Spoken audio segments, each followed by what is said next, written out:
Bonjour tout le monde. Aujourd'hui, on va parler sur le système de nom de domaine. Cela veut dire DNS. DNS, c'est en anglais, l'abréviation. Ça signifie Domain Name System. C'est aussi un protocole. Et ce protocole de DNS, ça nous permet de faire la traduction des noms de domaine en adresse IP. Et puis, pour mieux savoir ce qu'est DNS, on peut dire que chaque ordinateur connecté à un réseau a une adresse IP. Comme vous l'avez vu dans la dernière vidéo, je vous ai expliqué comment le protocole de DHCP ça fonctionne. Mais pour le protocole de DNS, c'est un peu différent. DHCP était là-bas, le serveur DHCP c'était seulement pour donner des adresses IP aux machines, alors que pour DNS c'est pour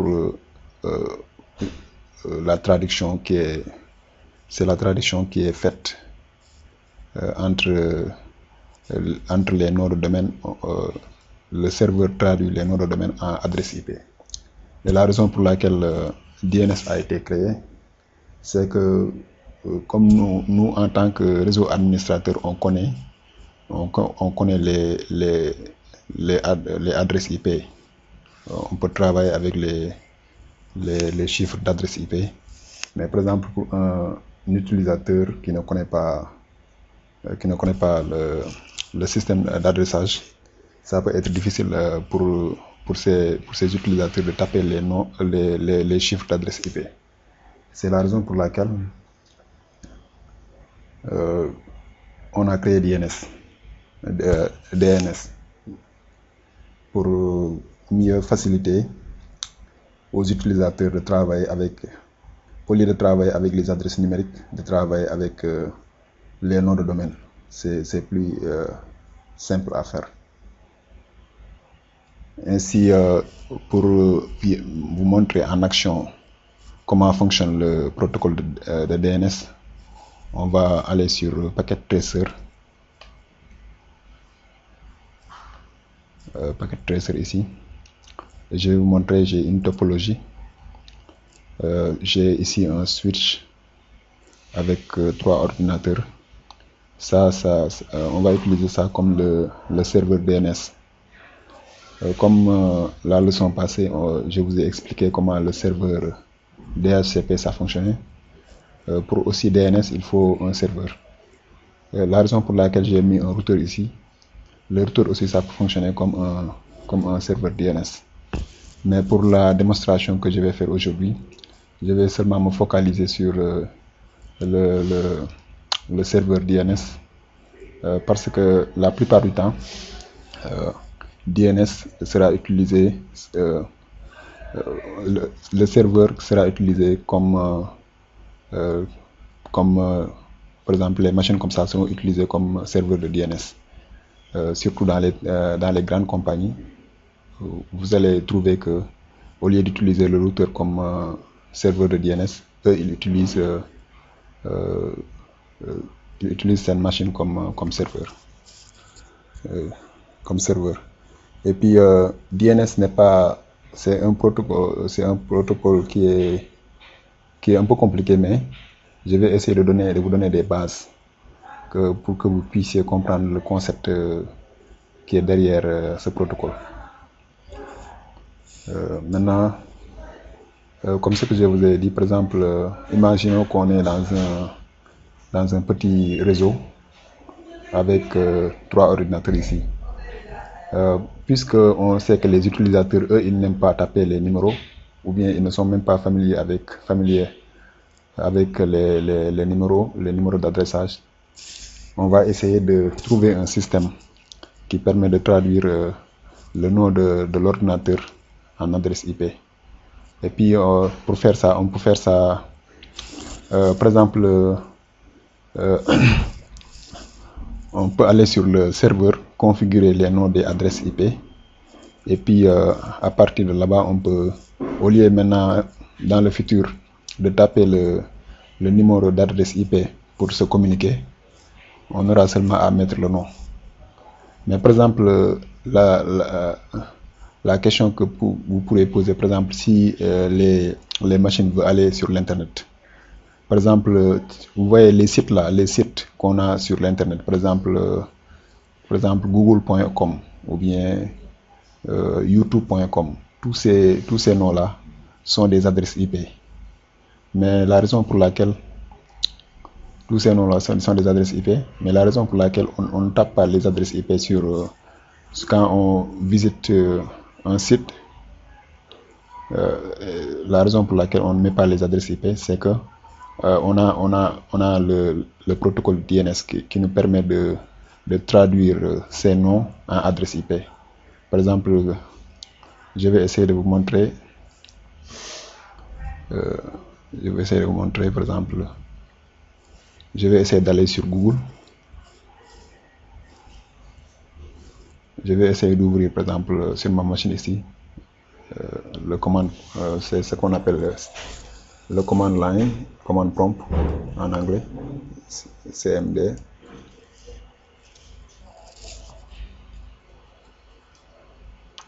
Par exemple, si je essaie de faire le ping de Google là, je fais ping google.com. Par exemple, je fais www.google.com. Vous voyez, le ping là, ça passe. Et puis, si vous voyez ici là, l'adresse ici, attends, je vais marquer. Le nom ici là, c'est ça qu'on appelle le nom de domaine. Le nom de domaine a été traduit en cette adresse, le 74.125.132.106. C'est comme ça. Avant la machine, avant de faire quelque chose, il a contacté ma machine ici là a contacté le DNS serveur.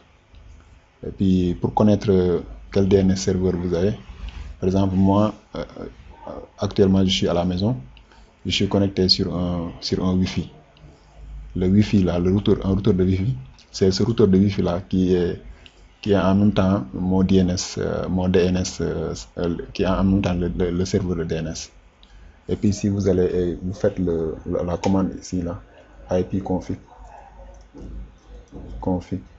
et puis vous mettez /all, c'est en anglais. Oh, j'ai fait une erreur. C'est ipconfig /all.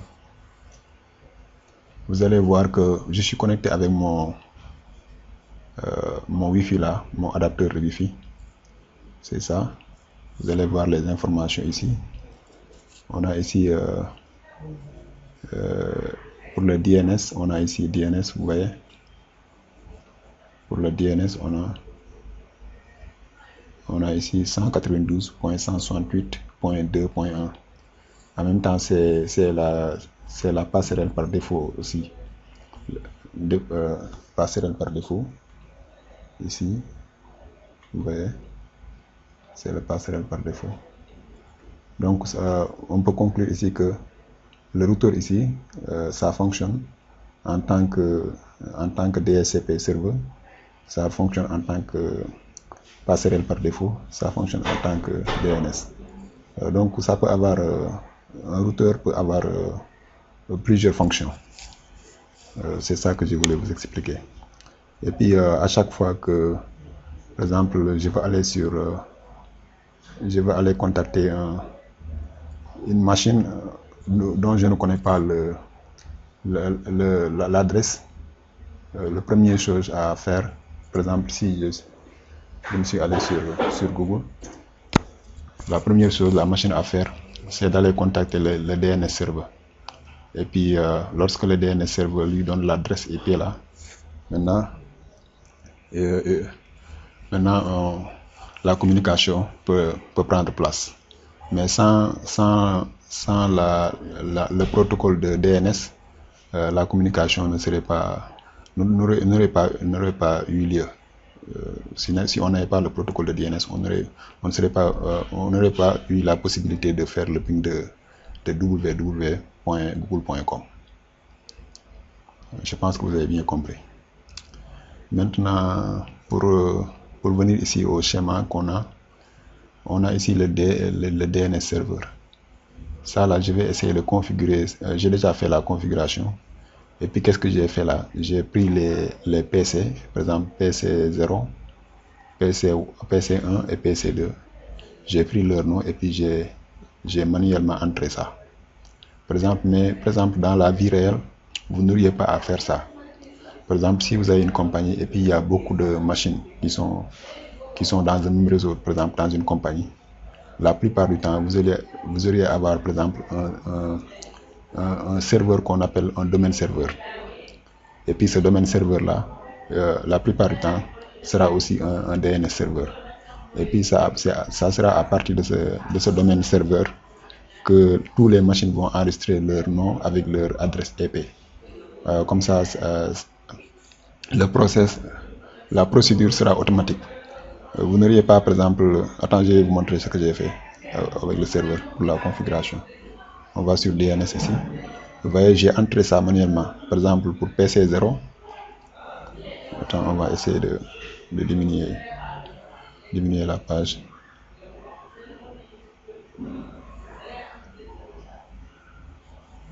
Attends. Pour PC0, vous voyez, PC0, c'est 192.168.1.10. Vous voyez, c'est ça. Pour PC1, c'est 192.168.1.11. Donc, j'ai entré ça manuellement. Mais par exemple, si c'était dans la vie réelle, par exemple, vous travaillez dans une compagnie et puis vous avez un serveur de DNS,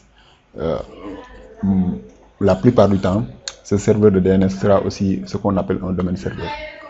Je ne veux pas me focaliser beaucoup sur cette question parce que si je voulais vous expliquer ce qui est dans le domaine le serveur de domaine là, ça peut me prendre des heures et des heures. Si vous voulez par exemple connaître beaucoup plus de détails là, il faut aller voir par exemple sur Microsoft, par exemple les serveurs de Microsoft ou bien les serveurs Linux. Tous ces serveurs là peuvent être des domaines serveurs en même temps des serveurs de DNS. Mais je veux que vous compreniez le concept que je veux expliquer ici. Par exemple, si c'est ça, imaginons que ça là, c'est un domaine de serveur. Il sera encore en même temps, il peut être en même temps le DNS serveur. Maintenant, toutes ces machines-là, à partir parce que la manière dont le domaine serveur ça fonctionne, ça permet à ces machines d'automatiquement se registrer au niveau du domaine serveur. Maintenant, le domaine serveur va connaître les informations de toutes ces machines. Par exemple, il va connaître leur nom et leur adresse IP. Donc, à chaque fois que, par exemple, machine 1 là veut communiquer avec machine 2, PC1, il va contacter le DNS serveur et puis le DNS serveur va lui donner l'adresse IP de PC2. La même chose s'applique pour les autres appareils qui sont ici. Voilà. Maintenant, la question que peut-être vous allez poser, c'est si par exemple ces ordinateurs veulent aller communiquer sur l'internet. Par exemple, si PC2 voulait visiter par exemple un site sur l'internet, il aura à contacter le DNS serveur parce que c'est le seul gars là qui peut lui aider à résoudre les noms sous forme d'adresse IP. Mais quand il contacte le DNS serveur, ce DNS serveur va aussi, dans sa configuration, aura lui aussi, quand il a un problème, contacter par exemple le DNS serveur qui est le superviseur de tous les autres DNS serveurs. C'est ce qu'on appelle en anglais le root DNS serveur. Maintenant, quand il contacte le root DNS serveur, c'est lui, le root DNS serveur, qui va déterminer en fonction du request, en fonction de ça, le root DNS serveur va déterminer comment résoudre le nom sous forme d'adresse IP. Mais il faut comprendre que ça là, c'est comme un passerelle par défaut. Si le PC2 veut résoudre un nom sous forme d'adresse IP, en aucun cas il aura à contacter le serveur ici. Maintenant, c'est à ce serveur-là de trouver les moyens pour résoudre l'adresse IP, soit en contactant un autre serveur, et cet autre serveur aussi va, s'il n'a pas les informations, il va contacter un autre serveur. Cet serveur, s'il n'a pas les informations, contacte un autre serveur, ainsi de suite, jusqu'à ce que le problème soit résolu. C'est comme ça que le système du protocole DNS fonctionne. Je pense que vous avez bien compris. Maintenant, j'ai déjà fait la configuration pour seulement faire une démonstration de ce que j'ai déjà fait. Par exemple, j'ai déjà entré ça manuellement au niveau du serveur ici, et puis le serveur, ça fonctionne. Quand vous voyez, il dit service on, cela veut dire que ça fonctionne. Maintenant, qu'est-ce qu'on va faire pour vérifier le travail? On va aller sur PC0. On va ouvrir un commande prompt.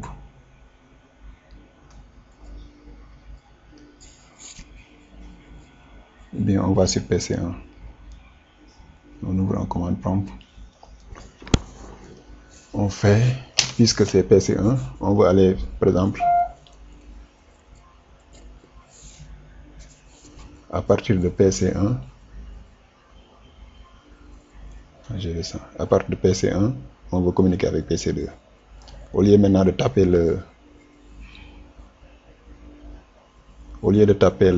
l'adresse IP,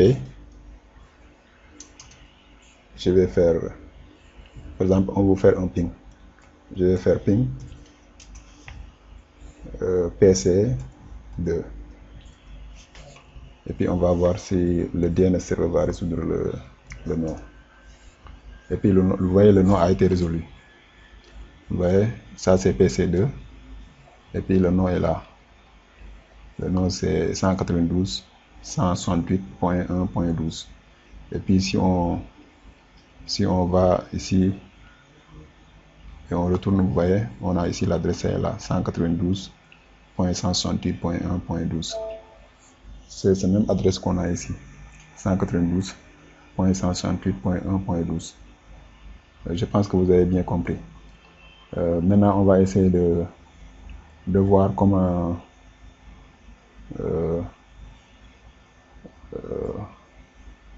par exemple, on peut visiter le site. Par exemple, parce que ça là, ça fonctionne en tant que aussi un serveur de web. Par exemple, ça fonctionne en tant que serveur de web et puis ça marche actuellement.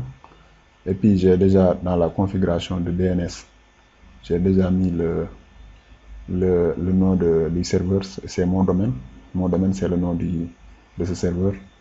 Donc, qu'est-ce qu'on va faire là pour visiter le site de ce web? À partir, par exemple, de PC2, on peut aller sur ici, le browser, et puis on met mon domaine.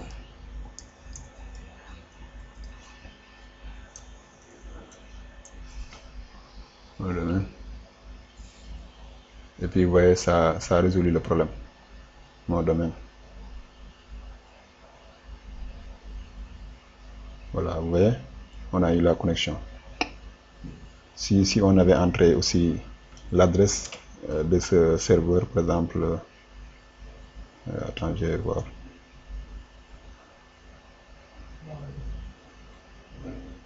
Par exemple, si on avait mis l'adresse de ce serveur, c'est le 192.168.1.2, et puis on va entrer ça. Vous voyez, on trouve le même résultat. Cela veut dire que le protocole de DNS, ça fonctionne. Je pense que donc vous avez une petite idée de ce qu'est le protocole de DNS. Je vais essayer de m'arrêter ici. Et puis je vous remercie d'avoir regardé cette vidéo. Et je vous dis à la prochaine. Merci beaucoup.